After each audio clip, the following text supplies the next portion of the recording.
Necə İmam Mehdi əleyhissalamın həqiqi intizarını çəkənlərdən ola bilərsən? Həqiqi intizar çəkənlərdən olmaq üçün bəzi işlər vardır ki, gərək onları biləsən.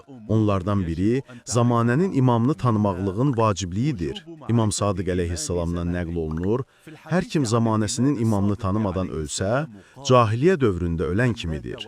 İnsanın başqasına olan sevgisi, ona olan mərifəti miqdarında olduğuna görə vacibdir ki, imamımız haqqında mərifət azuqəmizi artıraq, ta ki, ona olan sevgimiz və əlaqəmiz artsın və beləliklə onu yad edən və ona yaxın olan kəslərdən olaq.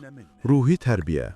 Bu, nəfsin tərbiyəsi, onu fəzilətli əxlaqla bəzəmək, Allaha qarşı təqvalı olmaq və onun haramlarından çəkinmək üçün ciddi və səmimi səylər göstərməkdən ibarətdir. İmam Sadiq əleyhissalamdan nəql olunan şərif bir hədisdə gəlmişdir.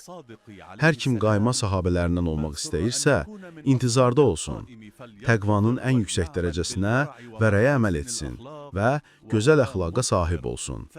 Bunu edən kəs müntəzirdir.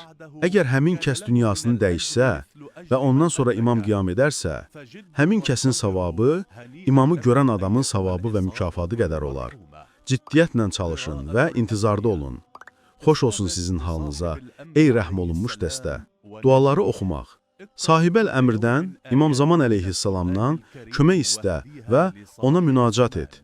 Hər gün Quran ayələrindən oxu və Həzrət Məhdi əleyhissalama hədiyyə et. Hər gün sübh vaxtı əhd duasını oxumağa davam et və hər cümə günü də nüdbə duasını oxu. Daim höccət duasını təkrar oxu. Aşurə ziyarətini, camiyə və Ali-Yasin ziyarətlərini oxumağı tərk etmə. Unutma bunlar nicat tapmağın açarıdır. Allahdan istəyirik ki, bizləri İmam Zaman əleyhissalamın həqiqi müntəzirlərindən olmağa müvəffəq etsin.